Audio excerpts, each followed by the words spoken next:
اب نوبت یہ آ چکی ہے کہ ملکی خزانے میں صرف 6 ارب بچے ہیں،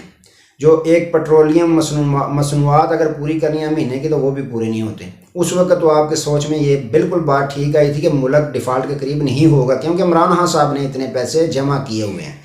ناظرین کرام، اس کے علاوہ جو لائے تھے یہ ملک کی معیشت کو بہتر کرنے کے لیے، اکانومی کو بہتر کرنے کے لیے اسحاق ڈار صاحب جو اسپیشل وزیر اعظم کے طیارے میں ملک سے باہر جاتے ہیں اور واپسی کے لیے بھی وزیر اعظم کے طیارے کا انتظار کرتے ہیں، وزیر اعظم ہی ساتھ لے کے آئے تھے، انہوں نے بھی ہاتھ کھڑے کر دیے، ہاتھ اٹھا دیے ہیں۔ وہ کیا بیان دے رہے ہیں کہ پاکستان سے ڈالر اور گندم یہ سمگل ہوتے ہیں افغانستان۔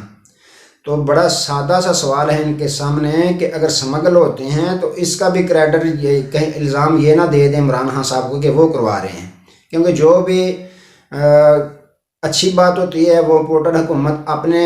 اوپر کریڈٹ لینے کی کوشش کرتی ہے، جو بری پاکستان کے لیے خبر ہوتی ہے اس کا جو ہے وہ عمران خان کے سر پہ مسلط کر دیا جاتا ہے الزام کہ یہ عمران خان صاحب کی وجہ سے ہوا ہے۔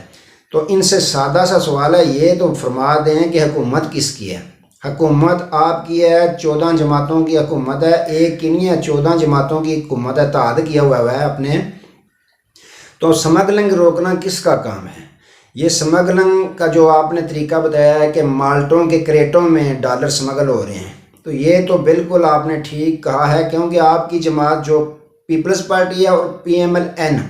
ان دونوں کا کام ہی یہ تھا کریٹوں میں پیسے بھر بھر کے بیرون ملک سمگل کرتے تھے، اپنے اکاؤنٹوں میں جمع کروانے کے لیے کریٹوں میں ڈال کے لے جاتے تھے خفیہ طریقے سے، غیر قانونی طریقے سے۔ آپ کو تو پتہ ہے اس طرح کے کام ہوتے ہیں، کیونکہ آپ نے کیے جو یہ اسی طرح کے کام ہیں۔ سعودی عرب آپ پیسے لوٹ کے پاکستان کے خزانے سے لے کے گئے، انگلینڈ میں جو پراپرٹیز بنائی نون لیگ نے سارے پیسے اسی طرح لے کے گئے ہیں۔ کون سا لیگل طریقے سے آپ لے کے گئے ہیں؟ آپ کو بخوبی پتہ ہے کہ اس طرح سمگل کیا جاتا ہے پیسہ اور ڈالر۔ تو اس کو روکنا، روک تھام کرنا کس کا کام ہے؟ حکومت وقت کا کام ہے۔ یہ تو آپ اپنے کپڑے خود اتار رہے ہیں کہ ہم ناکام ہو چکے ہیں، تسلیم کریں ہم ناکام ہو چکے ہیں، کہ سمگل اور سمگلنگ روکنا آپ کا کام ہے، حکومت آپ کی ہے، کسی اور کا کام نہیں۔ تو ناظرین اکرام، یہ معاملات چل رہے ہیں۔ سابق وزیر اعظم عمران خان صاحب نے اب فیصلہ کیا ہے کہ وہ اپنے جتنے بھی MPs حضرات ہیں انہوں نے 2 جنوری کو طلب کر لیے ہیں، جو بھی کسی ملک پہ دوسرے ملک میں دورے پہ ہیں یا حج و عمرہ کرنے کے لیے یا علاج معالجے کے لیے، انہوں نے کہہ دیا کہ 2 جنوری کو وہ اکٹھے ہو جائیں۔ اس کے بعد انہوں نے کیا کرنا ہے، صوبائی اسمبلی سے اعتماد کا ووٹ لینا ہے پرویز الہی صاحب کا۔ ووٹ لینے کے بعد انہوں نے اسمبلیاں KPK اور پنجاب کی تحلیل کر دینی ہے۔ جو یار لوگوں کا کہنا ہے کہ یہ تحلیل نہیں ہوں گی کیونکہ مال دولت خوب لگ رہی ہے، تو مسئلہ تو اتنا سا ہے، 5-6 MPs حضرات کو اتنا کہنا ہے کہ ووٹ تو انہوں نے کاسٹ کرنا نہیں ہے، ووٹ کاسٹ کریں تو اگر دوسری سائڈ پہ کریں تو وہ تو سپریم کورٹ کے حکم کے مطابق شمار ہی نہیں ہوگا۔ اس میں واردات جو ہے انہوں نے یہ ڈالنی ہے کہ ان MPs حضرات کو خریدنا ہے کہ آپ نے اس دن جس دن اعتماد کا ووٹ ہونا ہے آپ نے غائب ہو جانا ہے، فون اپنے بند کر لینی ہے، اندر اپنے چھپ جانا ہے یا بیٹھ جانا ہے، کچھ بھی کرنا ہے، آپ نے اسمبلی ہال نہیں پہنچنا۔ تو ناظرین اکرام، جب وہ پہنچیں گے نہیں تو اعتماد کا ووٹ پرویز الہی صاحب نہیں لے سکیں گے۔ تو اس طرح معاملات ہو رہے ہیں، حکومت واردات ڈالنے کی کوشش کر رہی ہے۔ تو ناظرین اکرام، سابق وزیر اعظم عمران خان صاحب نے یہ ساری صورتحال کو دیکھتے ہوئے اب یہ فیصلہ کیا ہے کہ میں لاہور زمان پارک سے اب روانہ ہو جاؤں گا اسلام آباد بنی گالا۔ تو بنی گالا بیٹھ کر میں ان کا مقابلہ کروں گا، وہاں جو صورتحال چل رہی ہے راول پنڈی میں وہ بھی وہ دیکھ رہے ہیں ساری صورتحال، اور انہوں نے یہ بیان دیا کہ ہمارا اسٹیبلشمنٹ کے ساتھ کوئی بھی کسی قسم کا رابطہ نہیں۔ ساتھ انہوں نے ایک اور بہت اہم بیان دیا ہے کہ جو پیچھے بیٹھے لوگ ہیں ان کی مرضی کے بغیر پاکستان میں الیکشن نہیں ہوتا۔ یہ اشارہ بھی انہوں نے جس طرف دیا ہے وہ بھی آپ سمجھ گئے ہوں گے۔ تو ناظرین اکرام، اس وقت جو موجودہ صورتحال چل رہی ہے، جو مختلف سروے آئے ہیں ان سرووں میں پاکستان تحریک انصاف کے چیئرمین عمران خان صاحب 63% کامیابی حاصل کر رہے ہیں، یعنی دوسری جماعتیں جو ہیں ان کا حساب لگا لیں کہ وہ تو آٹے میں نمک کے برابر بھی نظر نہیں آ رہی۔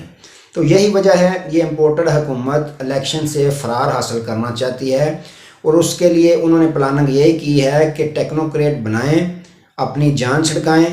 اور پاکستان میں آزادی کے ساتھ آپ گھومیں پھریں گے، کیسز ہمارے تو تمام ختم ہو چکے ہیں، اور مقصد یہ ہے کہ جو ہم نے مقصد اہداف حاصل کرنے تھے وہ تو ہم نے لیے کر، ملکی خزانہ اب خالی ہے، جو بھی نئی نگران سیٹ اپ آئے گا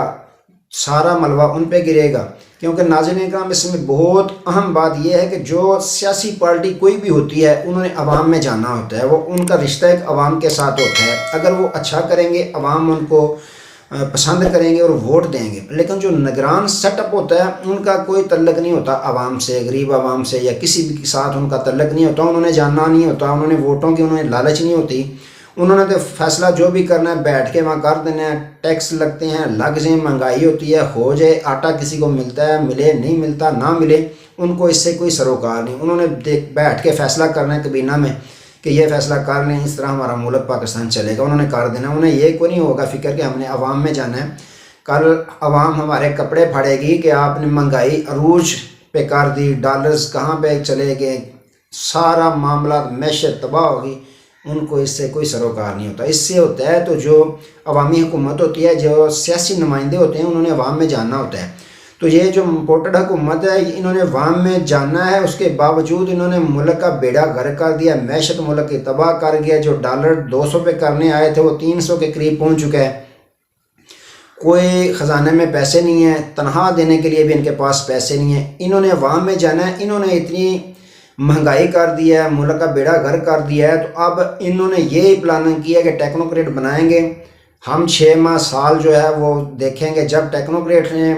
ٹیکسز لگانے ہیں مہنگائی عروج پہ پہنچ جائے گی تو ہم کہیں گے ہمارا اس میں کوئی قصور نہیں، عوام میں جائیں گے تو ہم کہیں گے یہ نگران سیٹ اپ کی سارا ان کا کرتا دھرتا ہے، تو اس لیے ہمیں گراؤنڈ برابر مہیا ہو جائیں گے، عمران خان بھی ووٹ مانگیں گے ہم بھی مانگیں گے تو ہمیں ووٹ مل جائیں گے، لیکن ناظرین اکرام اب باشعور عوام ہے، جس طرح میڈیا پہ خبریں چلائی جاتی تھیں نا صدارتی نظام کی، شوشہ چھوڑا گیا تھا کہ صدارتی نظام چاہتے ہیں خان صاحب، اسی طرح اب میڈیا پہ پیسہ لگایا ہوا ہے انہوں نے، تو باقاعدہ خبریں چل رہی ہیں، انٹرویوز ہو رہے ہیں، شبر زیدی صاحب کے بیان، پرویز لائی صاحب کا بیان بھی اہم ہے کہ معاشی ایمرجنسی، تو اس پہ کڑیاں ملتی ہیں کہ یہ ٹیکنوکریٹ حکومت بنانا چاہتے ہیں جس کی آئین میں اجازت نہیں، تو ناظرین اکرام عمران خان صاحب نے فیصلہ کر لیا کہ میں اسلام آباد ڈیرا لگاؤں گا، اسلام آباد بیٹھ کے ان کی ساری چالوں کا مقابلہ کروں گا، تو امید ہے اللہ تعالیٰ پاکستان کے حق میں بہتر کرے گا، پاکستان کا حل واحد حل یہ تو سب جتنے بیرون ممالک ہیں ناظرین اکرام وہ بھی ان کو کوئی قرض دینے کے لیے تیار نہیں ہے، کوئی فنڈ دینے کے لیے تیار نہیں ہے، ان کی کارکردگی پہ سب جو ہیں وہ دیکھ چکے ہیں کہ یہ فیل ہو چکے ہیں، لیکن اس کے باوجود بھی انہوں نے جپھا لگایا ہوا ہے، یہ چھوڑنے کے چکر میں نہیں ہے کہ چھوڑیں، تو اگر چھوڑتے ہیں تو یہ الیکشن کے چکر میں نہیں ہے کہ ہم الیکشن کرائیں، تو ناظرین اکرام ادھر ایک اور بڑی اہم میں خبر آپ کو دیتا چلوں، آرہم امید بھٹی صاحب نے ایک بڑا انکشاف کیا، انہوں نے کہا کہ جنوری میں لگتا ہے عمران خان کو نااہل کر دیا جائے گا، جی ہاں ناظرین اکرام، یہ آرہم امید بھٹی صاحب نے خبر دی ہے کہ عمران خان کو جنوری میں لگتا ہے امید ہے کہ نااہل کر دیا جائے گا، یہ بہت بڑی خبر ہے، تو انتظار میں بھی لگتا ہے امپورٹڈ حکومت اسی میں ہے کہ اس کے علاوہ ان کے پاس کوئی راستہ نہیں بچا الیکشن میں جانے کا، تو اللہ تعالیٰ ملک پاکستان کی خیر فرمائے، اللہ تعالیٰ ہم سب کی خیر فرمائے، نئے موضوع کے ساتھ دوبارہ آپ کی خدمت میں حاضر ہوں گے، تب تک کے لیے اجازت دیجیے، اپنا بہت سارا خیال رکھیے گا اور اپنی نیک دعاؤں میں ہمیں بھی یاد رکھیے گا، اللہ حافظ۔